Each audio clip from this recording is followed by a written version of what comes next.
What is your goal in life? የህይወት ግባችሁ ምንድን ነው? ለወደፊት ምን መሆን ትፈልጋላችሁ? በቃ በላን ጠጣን ሞትን ይሄ ነው ታሪካችን? የት እንደምትጂ እስከ ምን እንደምትጂ ለምን እንደምትጂ እኮ ማወቅ አለብሽ ትላታለች። አንድ የትምህርት ክፍል አለ። ይሄ የትምህርት ክፍል ምንድነው? ሐዲድ ሐደፈክ ፊል ሐያ፣ የህይወት ግብህን አስምር የሚል። ግባችን የኛስ ምንድነው? ዛሬ በአላህ ፍቃድ አላህ ይወፍቀን ግባችን ቀርጸን እንለያያለን ኢንሻአላህ።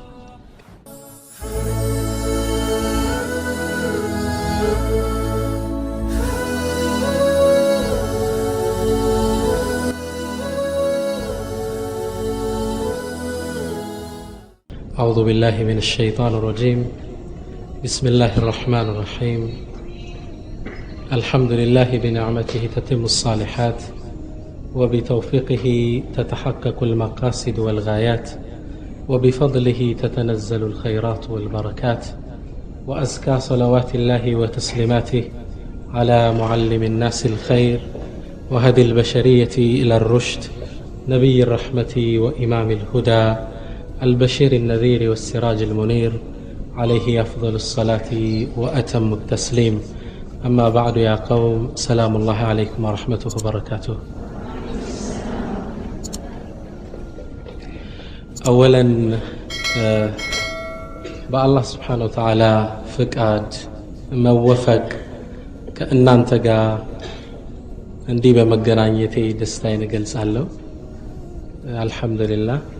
ሁለተኛ ይሄ ፕሮግራም እንዲሳካ በመደወል ስልኮችን በመደወል በማስተባበር ለዚህ ፕሮግራም መሳካት የጀርባ አጥንት ለነበሩት ወንድሞቼ ያው አንዱን ጠቅሻ አንዱ ስለማልተው አልጠቅሳቸውም፣ አላህ መልካም ምንዳቸውን ይክፈላቸው እላለሁ። ዛሬ በአላህ Subhanahu Wa Ta'ala ፍቃድ በዚህ ርዕስ ላይ ይዤ ቀረብኩት ነጥብ የኔ ትምህርት ብቻ አይደለም፣ ከእናንተ ጋር በውይይት የምናስተላልፈው ፕሮግራም ይሆናል ኢንሻአላህ። በጥያቄ ጀምሯል ፕሮግራም። ወደ ውስጥ ስገባ ለምን ይሄን ፕሮግራም እንደቀረስኩት ትገምታላችሁ? ما هو هدفكم في الحياة? የህይወት ግባችሁ ምንድነው? ለወደፊት ምን መሆን ትፈልጋላችሁ? ዱንያን ለቃችሁ ስትወጡ ማን መባል ነው የምትፈልጉ? ጥያቄ ነው ለሁላችሁ ኢንሻአላህ። What is your goal in life? የህይወት ግባችሁ ምንድነው? ውስጣችሁን እየጠየቃችሁ ፕሮግራሙ ተከታተሉኛላችሁ ኢንሻአላህ። አብዛኛዎቻችን ለህይወታችን ግልጽ ግብ አላሰመርንም። ተራ ህይወት እየኖርን ያለን፣ ከየት ተነስተን የት መድረስ እንዳለብን አልወሰንም። ሰይድ ዓዲ ተራው ሰው ስለሚባለው ታሪክ ሲናገሩ ተራው ሰው ይሉታል ሰይድ ዓዲ። ይህ ግለሰብ ከተራ ቤተሰቦቹ ተወለደ ይላል። ለየት ያለ ግብ ካልነበረው ቤተሰብ ተወለደ። ከዛም አደገ። ትምህርት ቤት እየፎረፈም እየገባም 12ኛ ክፍል ጨረሰ። ከዛም ዩኒቨርሲቲ የመግባት እድል አገኘ። ዩኒቨርሲቲ ውስጥ ገባ። እንደምንም እየቀሰመ እየኮረጀ ትምህርት ቤት ተመረቀ። ከተመረቀ ምን አለ? ስራ ገባ። ስራ እንደጨረሰ ስራ ውስጥ እንደገባ ያው ስራ ያዘ ሰው ምን ይጠብቀዋል? ትዳር አለው አይደል? ትዳር መሰረተ። ከዛም የሆኑ ልጆችን ወለደ። ተከታተሉ። እነዚህ ልጆች አሳደገ፣ ሞተ። ተራ ኑሮ ኑሮ ተራን ሞት ሞተ ይላል። ህይወት ውስጥ አዲስን ነገር ያልጨመረ ሰው ብቻ ኖረ፣ ይበላል፣ ይጠጣ ነበር። ከዛም ዱንያ ያለቀላት። ለየት ያለ ዓላማ ያልነበረው ሰው ሰይድ ዓዲ ተራው ሰው ተራን ኑሮ ኑሮ ተራን ሞት ሞት ይላሉ። ምን ለማለት ነው የተፈለገው? ህይወት ውስጥ ለየት ያለ ዓላማ ያልነበረው ግለሰብ፣ ዱንያ ላይ አዲስን ነገር ጨምሮ ያልሄደ ሰው። ስለዚህ ግለሰብ ማንሳት የተፈለገው ለምንድን ነው? ለየት ያለ ዓላማ ዱንያ ላይ አልነበረውም። ባጭሩ ምን ለማለት ነው የተፈለገው? ዱንያችን ላይ ስንኖር አንድ ግብ የህይወት ዓላማ ቀርጸን ያለ ማስፈጸም በመንቀሳቀስ ላይ ማለፍ ስላለብን ነው። ኢማሙ ሻፊዒ ሲናገሩ ምን ይላሉ? ወኢኒ ለኡብጊዱ الرجل አን አራሁ መሽጉላን ፊ እሙሪን ላ የንፈዐሁ ፊ ዲኒሂ ወላ ፊ ዱንያህ ይላሉ። እኔ እኮ አንድን ወጣት ማየት ያስጠላኛል ይላሉ ኢማም ሻፊዒ። ቢዚ ሆኗል። ቢዚ የሆነበት ጉዳይ ግን ለዲኑም ለዱንያውም በማይጠቅም ኢሹ ውስጥ ነው ያለ። ወይ ዱንያ እየሰራ ነው ኢኮኖሚካሊ ፓወርፉል ሊሆን ነው ይባል፣ ሙስሊሙን ሊጠቅም ዘካ ሊያወጣበት፣ አሊያም ደግሞ ዲኑ ውስጥ ነውም አይደለም ብቻ ቢዚ ነው። እንዲህ አይነትን ግለሰብ ማየት እኔ ያስጠላኛል ይላሉ። በጣም የሚገርማችሁ አሜሪካ ውስጥ የሚገኝ አንድ ትምህርት ቤት አለ። ይህ ትምህርት ቤት የሚሰጣቸው የትምህርት ርዕስ አይነቶች አሉ። ፊዚክስ፣ ኬሚስትሪ፣ ማቴማቲክስ እንደሚባሉት አንድ የትምህርት ክፍል አለ። ይህ የትምህርት ክፍል ምንድነው? ሐዲድ ሐደፈክ ፊል ሐያ፣ የህይወት ግብህን አስምር የሚል የህይወት ግብህን ቅረጽ የትምህርቱ ክፍል። ህፃናቶቹን ከልጅነት ህፃናቶቹን ማሙሽ ለወደፊት ምን መሆን ትፈልጋለህ እያሉ ከህይወት ግባቸው ጋር ያቆራኟቸዋል። ነገ ምን መሆን እንዳለበት እንዲያስብ ያደርጓቸዋል። ትምህርት እኮ ነው። አንዱ የትምህርት ክፍል ግን ምንድነው? ነገ ምን መሆን ትፈልጋለህ ማሙሽ። ይሄ ብቻ ነው የትምህርት ክፍል። ዶክተር፣ እኔ ኢንጂነር መሆን እፈልጋለሁ። አንዱ ዶክተር ይላል፣ አንዱ ታዋቂ ፓይለት ይላል። ሁሉም ዓላማቸውን ይናገራሉ። ትምህርት ቤት ላይ ሲመለሱ ክረምት ለወላጅ ደብዳቤ ይጻፋል። ልጅህ እንዲህ መሆን ይፈልጋልና ዓላማውን በማሳካት ላይ እገዘው። ግልጽ ነው። ዓላማውን በማሳካት ላይ እባክህ እገዘው ሚል ለአባት ደብዳቤ ይጻፋል። ከልጅነቱ ምን መሆን እንዳለበት ካሁኑ መቅረጽ ይጀምራል ህፃን። እዚህ ትምህርት ቤት ውስጥ የተከሰተን የአንድ ሙስሊም ህፃን ልጅ ታሪክ ላጫውታችሁ። አንድ ሙስሊም ህፃን ልጅ አሜሪካዊ ቤተሰብ ውስጥ የሚኖር ትምህርት ቤት ወላጆች ይልኩታል። እናቱ ግን ጥሩ እናት ነበረችና ኢስላምን እንዲያቅ አድርገዋለች። አላህን እንዲያቅ፣ ዲነል ኢስላም መልእክት እንዲያቅ፣ ሰሃቦቹን እንዲያቅ አድርገው ነበር። ትምህርት ገባ። መምህሪቱ መጣችና ቦይ what you want to be in the future፣ ማሙሽ ሆይ ነገ ምን መሆን ትፈልጋለህ ጠየቀችው መምህር ህፃኑ። ይህ ህፃን ምን አለ? I want to be like ሰሃባ፣ እንደ ሰሃባ መሆን እፈልጋለሁ አለ። መምህሪቱ ግራ ተጋባች ይላል። ሰሃባ ማለት የትምህርት የክፍል አይነት ነው፣ ዲፓርትመንት ነው። አሁን ፓይለት ኢንጂነር እንደሚባለው ሰሃባ ምንድነው? ማሙሽ ሰሃባ ምንድነው? እኔ ያልነግርሽም እናቴን ደውይና ጠይቂ ይላታል። በጣም ቸኩላለች። ወደ እናቱ ደወለች። እናትም ስደውልላት ምን አለች? የሰሃቦችን ጉዳይ በስልክ አልነግርሽም፣ ቤቴ ዘይሪኝ፣ ቪዚት አድርጊኝ። ትምህርት ቤት እንደጨረሰች መኪና ድራይቭ አደረገችና ቤት ሄደች። እናት ቁጭ አረገቻት። ሰሃባ ምንድነው? እቺ እናት ጥሩ ሰው ነበረች። የዛም ብፁዕ ትውልድ ታሪክ ነገረቻት። የሰሃቦችን ታሪክ፣ የነብዩን ሰለላሁ ዐለይሂ ወሰለም ባልደረቦች። መምህሪቱ ልቧ ተነካ ይላል ታሪኩን የጻፉት ሰዎች። መጨረሻ መስለም እንዳለባት ወሰነች። ሸሃዳ ማደረገች። አላሁ አክበር። እቺ ሚስት ምን አለች? እቺ መምህር በይ ባለቤቴን እልከዋለሁ፣ ስለ ሰሃቦች አጫውችልኝ አለቻት። ባለቤትሽ ከመጣ ባሌ ነው የሚያናግረው። እንደ ሸሪዓው ስርዓት ባሌ ጋር ፕሮግራም እንዛለን። ፕሮግራም ሁለቱም ያዙ። ባል አሁንም ባልን አጫወተ። እሱም ልቡ ተነካ። ሰሃባ፣ ያ የሚተዛዘን ትውልድ፣ ያ ዓለምን የለወጠ ትውልድ፣ በዱንያም በአኺራውም ስራ ውጤታማ የነበረ ትውልድ። እሱም እስልምና ተቀበለ። ምን ይላል ታሪኩን ሲጨርሱ? ያ ትምህርት ቤት አካዳሚክ ትምህርት ብቻ የሚማሩበት ትምህርት ቤት ነበር። ይህን ትምህርት ቤት የሸሪዓዊ ህግ ጨመሩበትና ዲናዊም ዱንያዊም ትምህርት ያካተተ አንድ ትምህርት ቤት አሜሪካ ውስጥ ይገኛል። በማን ምክንያት ነው የትምህርት ቤት ወደዚህ ይዘት የተለወጠ? የህይወት ዓላማው ግልጽ በነበረ ህፃን ልጅ ምን መሆን እንዳለበት በሚያቅ ትንሽ ልጅ ግባችን ምንድነው? ዱንያ ላይ በቃ በላን ጠጣን ሞትን፣ ይሄ ነው ታሪካችን። ሲጻፍ አንድ ሉክ የማይዘል ታሪክ ነው ያለን። ሰፊ ግብ ያስፈልገናል። በጣም የሚገርማችሁ እዚህ ትምህርት ቤት ላይ ትምህርቱ ላይ አጋዥ ካርቱን ፊልሞች ያሳዩአቸዋል። ከሚያሳዩአቸው ፊልሞች ውስጥ አንድ አህያ በቅሎ ጋር ታወራለች። አህያዋ ዝም ብላ ነው የምትሄደው። የት ነው የምትሄጂ ትላታለች በቅሎዋ አህያ ምን ትላለች? ዝም ብዬ ነው የምሄደው ትላለች። ከዛ በቅሎ ምን ትላለች? እንዴ ዝም ብለሽ እንዴት ትሄጃለሽ? የት እንደምትሄጂ እስከምን እንደምትሄጂ ለምን እንደምትሄጂ እኮ ማወቅ አለብሽ ትላታለች። ከዚህ ላይ ፊልሙ ይቆማል። ለልጆች የተሰጠው መልእክት ምንድነው? ህይወት ውስጥ የምታደርጉት ጉዞ ያለ ዓላማ አይሆን።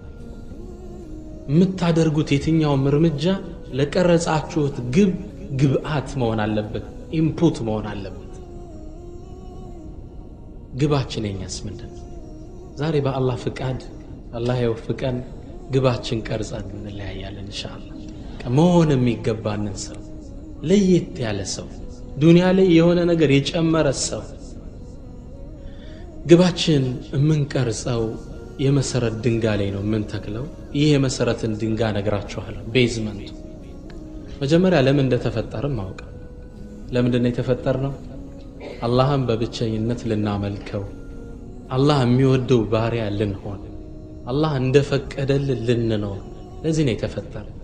የሚገርማችሁ እስልምና ለምን እንደተፈጠርነ በአንድ አንቀጽ ነው የቋጨው። ወማ ኸለቅቱል ጅነ ወልኢንሳ ኢላ ሊያዕቡዱን፣ ሊገዙኝ ነው አለ፣ ዘጋው። ቀደምት ፈላስፋዎች ግን ለምን እንደተፈጠሩ ውዥንብር ውስጥ ገብተው ነበር። አንድ ፈላስፋ ሲናገር ምን ይላል? ኢነ ረበና ኸለቀል ከውነ ثم ነሲየሁ ይላል። አምላክ አለ ግን ተፈጥሮን ፈጥሮ ረስቷታል። ቁርአን መልስ ሰጠ፣ ወማ ካነ ረቡከ ነሲያ፣ አንተ ጌታ ሚዘነጋ ሚረሳ አይደለም። ማርክስ መጣ፣ ትልቁ ፈላስፋ፣ ተፈጥሮን አጠና። ለምን እንደተፈጠርነ ግራ ሲገባው ምን አለ? አነ ረበና ኸለቀል ከውነ ሊየልሁወ ቢሂ አለ። አምላክ ተፈጥሮን የፈጠራት ሊጫወትባት ነው አለ። አላህ ቁርአን ላይ አሁንም መልስ ሰጠ፣ አፈሐሲብቱም አነማ ኸለቅናኩም ዐበሰን ወአነኩም ኢለይና ላ ቱርጃዑን። ዝም ብለን የፈጠርናችሁ መሰላችሁ? ለዓላማ ነው። ይህ ተፈጥሮ በስርዓት የተገነባው። ኢልያስ አቡል ማዲ የሚባል አንድ ፈላስፋ እሱም ጠፋበትና ስንኙ እንድች ሲል ቋጠረ። ጅእቱ ይላል መጣው ወደ ዱንያ ለአዕለሙ ሚን አይነ፣ የት እንደነበርኩ አላውቅም። ወላኪኒ አተይቱ፣ ብቻ ራሴን ዱንያ ላይ ያገኘው። ወለቀድ አብሰርቱ ጠሪቂ ፈመሸይቱ፣ ዱንያ ላይ እግሬን አገኘሁት፣ መሬት አገኘው፣ ተራመድኩ። ለምን እንደመጣው አላውቅም። ከይፈ ጅእቱ፣ እንዴት ወደ ዱንያ መጣው? ለስቱ አድሪ፣ አላውቅም። ለምን አላውቅም? ሊአነኒ ላ አድሪ፣ ስለማላውቅ። ይህ የህይወት የተፈጠርክበትን ዓላማ ትላልቅ ፈላስፋዎች የዋዠቁበት ጉዳይ ነው። እስልምና በአንድ አንቀጽ ነው ያስቀመጠው። በጣም የሚገርማችሁ የክላሲካል ፊዚክስ መሪ አባት የሚባለው አልበርት አንስታይን ታውቁታላችሁ። ይህ ምሁር ጥያቄ ተጠየቀ። አምላክን ፈጣሪን አንድ ጥያቄ የመጠየቅ እድል ቢሰጥህ ምን ትጠይቀዋለህ? መጀመሪያ ምን አለ? ሳይንቲስት ስለሆነ ተፈጥሮ እንዴት እንደገነባ ተጠይቀው ነበር አለ። ከዛም ኖ ይሄ አይደለም አለ። ተፈጥሮ ለምን እንደፈጠራት እኛን ለምን እንደፈጠረን ጠይቀውና ህይወቴን ከዛ አንፃር ቃኘው ነበር። በዛ መስመር ሄድ ነበር። እኔ ሐቂቀተን ይሄን ታሪክ ስሰማ በጣም ነው የነካኝ። እሱም ለምን እንደተፈጠረ ጠፍቶት ነፍሱ ተሰቃይታ ሲሞት እኛ ደግሞ ለምን እንደተፈጠርን ገብቶን ዲኑን አልተገብር ስንል አያሳዝንም? ስለዚህ ለምን ተፈጠርን የሚለው የህይወት ግባችንን የምንገነባበት የመሰረት ድንጋይ። ለምን የተፈጠርነው? የአላህ ጥሩ ባሮች ልንሆን ለዒባዳ። ዒባዳ የሚለው ግን ሰፊ ትርጉም። ልጅሽን በተርቢያ ማሳደግ ዒባዳ ነው። ባልሽ የሚወደውን ምግብ ማዘጋጀት ዒባዳ ነው። ከሐላል ሰርተሽ ቤተሰብሽን መርዳት ዒባዳ ነው። ሶላት መስገድ ዒባዳ ነው። ዒባዳ የኢስላም የዒባዳ ኮንሰፕት እሳቦት ሰፊ ነው። በሶላት ሐጅ ብቻ አይደለም ዒባዳ ማለት። የተፈጠርነው የአላህ ጥሩ ባሪያ ልንሆን ከዚህ ላይ ግባችን እንመሰርታለን። ግልጽ ነው።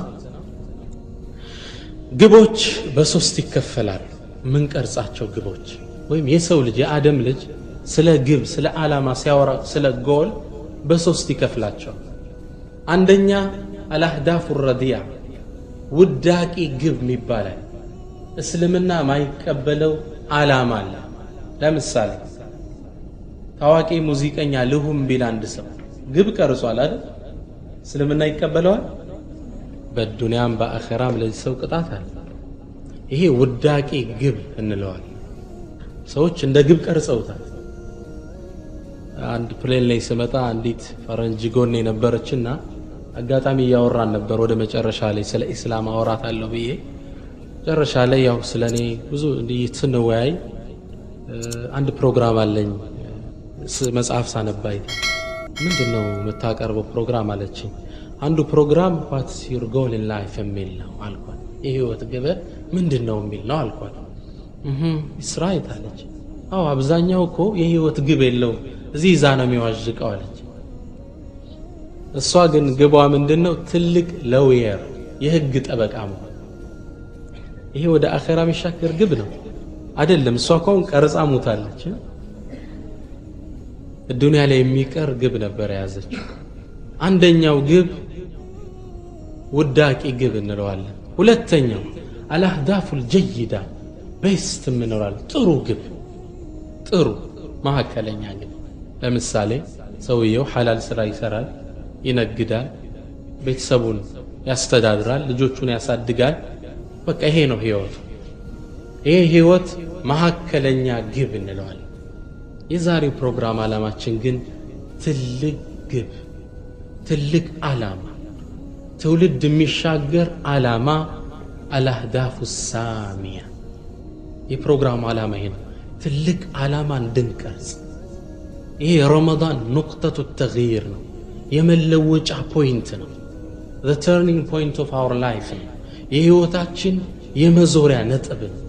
አንድ ዓላማ ትልቅ ቀርጸን እንድንንቀሳቀስ ነው ኢንሻአላህ የፕሮግራሙ ዓላማ። የሚገርማችሁ ዑመር ብኑ አብዱል አዚዝ የሚባሉ ከሙስሊሞቹ አምስተኛው ኸሊፋ ተደርገው የሚታሰቡ ትልቅ የሙስሊሞቹ መሪ አሉ። አላህ ለትልቅ ግብ እንደሚነሳሱ እንዲህ አይነት ነፍስ እንደሰጣቸው ሲናገሩ ምን ይላሉ? ኢነሊ ነፍሰን ተዋቃ ይላሉ። እኔ እኮ ስሜቷ ማይቆረጥ ትልቅ እሳቦት ያላት ነፍስ አላህ ሰጥቶኛል ይላሉ። መጀመሪያ ይላሉ ግባቸውን ተመልከቱ፣ በህይወት እንዴት እንዳሳለፉ። ታቀት ነፍሲ አን አተዘወጀ ፋጢማ ቢንቱ አብድልመሊክ። እኔ እኮ ነፍሴ ወደ ላይ አሰበች ፋጢማን አግብቼ እስላማዊ ቤተሰብ ልመሰረት። ፋጢማ ማለት የዑመር ብኑ አብዱልዓዚዝ ያጎቱ ልጅ ናት። ዑመር ብኑ አብዱልዓዚዝ እብኒ መርዋን፣ እሷ ፋጢማ ቢንቱ አብድልመሊክ እብኒ መርዋን። በመርዋን አያት ላይ ይገናኛሉ። ያጎቱ ልጅ ናት። ፋጢማ ይላል ላገባበት ያሰብኩ ብዙ መስፈርት አላት። አንደኛ ተቂያ አላህን ፈሪ ነበረች። ሁለተኛ ሓፊዘቱ ለኪታቢላህ ቁርአን ሐፍዛ ነበር ይላል። ሶስተኛ ሻዒራ ገጣሚ ነበረች። በአረቡ ትውልድ ያኔ ግጥም መቻል ማለት ትልቅ የእውቀት መለኪያ። አራተኛ ጀሚላ ሳያት ደስ የምትለኝ ቆንጆ ነበረች ይላል። ስመለከታት የምወዳት ሴት ነበረች። አምስተኛ 7 ወንድሞቿ ፕሬዝዳንቶች ነበሩ። 4 ወንድሞቿ፣ አባቷ አብዱል መሊክ፣ መርዋን አያቷ፣ ባሏ፣ 4 ወንድሞቿ ፕሬዝዳንቶች ነበሩ። እሷን አግብቼ ጥሩ ኢስላሚክ ቤተሰብ ለመመስረት ታቀት ነፍሴ ዘለለች ይላል። ፈተዘወጅቱሃ ተሳካልኝ አገባዋታል። በጣም ጥሩ ቤተሰብ ነው የመሰረቱት። ታሪካቸው ሰፊ ነው። ثم إن نفسي طاقت إلى الإمارة ከዛ ነፍሴ አሁንም ጓጓች ፕሬዝዳንት ለመሆን መሪ አሚር ለመሆን የመዲና የነቢያችን ሰለላሁ ዐለይሂ ወሰለም አገር የሷ ፕሬዝዳንት ለመሆን ወሰንኩ። ነፍሴ ቋመጠች። ይሄም ግብ ተሳካልኝ። فصرت أميرا على المدينة የመዲና አሚር ሆንኳል። አሁንም ነፍሱን ተመልከቷል። ثم إن نفسي طاقت إلى الخلافة ከዛም ነፍሴ አሁንም ቋመጠች ወደ ምን የሙስሊሙ ዓለም ፕሬዝዳንት ለመሆን ኸሊፋ فصرت خليفة للمسلمين ይላል። የሙስሊሞቹ አሚር ሆንኩ። አሚር المؤمنين የዓለምን 1/3 ነበር ያስተዳደሩ። ዓላማዎቹ እንዴት እየተሳኩ እንደሄዱ እያቸው። ከዛም የስልጣን ወንበሩ ላይ ቁጭ ብሎ አንዴ ምን አለ? الآن نفسي طاقت إلى ماذا አሁን ነፍሴ ወደ ምን ጓጓቻል? ምን ቀረ? ምን ቀረ? ጀና جزاكم الله. ثم إن نفسي طاقت إلى الجنة الدنيا علق አይደል? ወደ ጀና ነፍሴ አሁንስ ጓጉታለች። የሚገርመው ሙስሊሙን ያስተዳደረው 2 ዓመት ከ6 ወር ነው። እኒህን ዓመቶች ሱብሃንአላህ ለጀነት እንዲያደርሰው አድርጎ ነበር ያሳለፈው። ሌት በተሐጁድ ቀን ሙስሊሙን በማስተዳደር አላህ ሱብሃነሁ ወተዓላ ፍትሃዊ አመራሩን አይቶ በሱ ዘመን በረከትን ለቀቀ። በረካ ነበረው ዘመኑ ይባላል።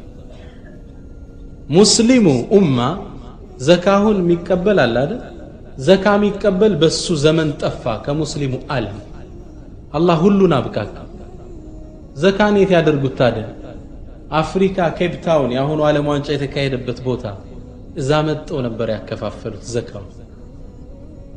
ሙስሊሙን እኔ ሀብታም ነኝ አንተን ትፈልጋለህ እኔም በቅቶኛል ሁሉን አላህ አብቃቃ። ሐታ በጣም የሚገርማችሁ ቱርኪያ ውስጥ ኢስታንቡል አንድ ሙዚየም አለ። እዛ ሙዚየም ውስጥ በዑመር ኢብኑ አብዱል አዚዝ ዘመን የበቀለ አንድ የስንዴ ፍሬ እንደ ሙዚየም ተቀምጧል። የስንዴው ፍሬ ምን ያህል እንደሚያህል ታውቃላችሁ? የተምር ፍሬ ያህል። አላህ በረከቱን ለቀቀው በሱ ዘመን። ወለው አነ አህለል ቁራ አመኑ ወተቀው ለፈተሕና ዐለይሂም በረካትን ሚነ ሰማዋት ወልአርድ። ዑመር ኢብኑ አብዱል አዚዝ እንዲህ አይነት ግብ ቀርሼ እስከ ሞት ሰራ ይላሉ። ሲሞት የሚገርማችሁ ጀነት አላህ እንደወፈቀው የሚመሰክር ሊሞት ሲል ቁርአን እየቀራ ነበር። تلك الدار الآخرة نجعلها للذين لا يريدون في الأرض علوا ولا فسادا متقتلون ዓለምኮ ታሞ ያለ ትላልሽ ባለቤት ውጡልን አለ ከቤት ወጣን። ውጩኝ ግን ሰማው ነበር መላእክቶቹ እንደገባ ታይቶት ነው ይላሉ ዑለማዎቹ። ከዛም ምን አለ? ቀጣዩን ዓለምኮ ለነዛ መሬት ላይ ለማይኩራሩት እናደርጋታለን የሚለውን የአላህን አንቀጽ እየቀራ ነበር የሞተው። ኢንሻአላህ ወሆ ሚን አህሊል ጀና። ዑመር ኢብኑ አብዱል አዚዝ ግብ ቀረጸ፣ በአላህ ፍቃድ አሳካው። አብዛኛዎቻችን ለህይወታችን ግልጽ ግብ አላሰመርንም። ተራ ህይወት እየኖርን ያለን፣ ከየት ተነስተን የት መድረስ እንዳለብን አልወሰንም። ባጭሩ ምን ለማለት ነው የተፈለገው? ዱንያችን ላይ ስንኖር አንድ ግብ የህይወት ዓላማ ቀርጸን ያለ ማስፈጸም በመንቀሳቀስ ላይ ማለፍ ስላለብን ነው።